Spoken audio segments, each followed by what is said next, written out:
izuwa tashar Hausa Room 24 TV. Da na subscribe da kuma alamar ƙararrawa domin samun labarai da suka shafi nan gida Najeriya, Afirka da ma duniya baki ɗaya.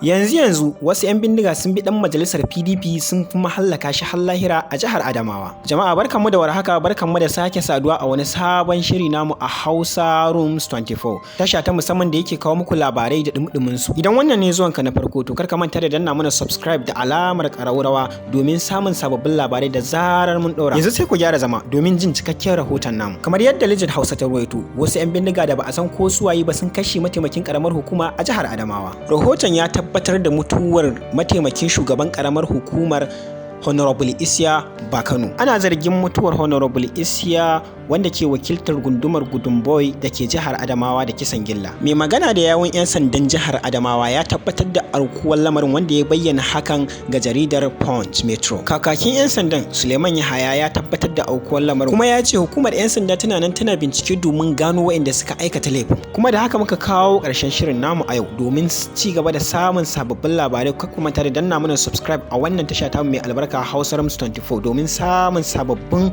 labarai da zarar mun dora.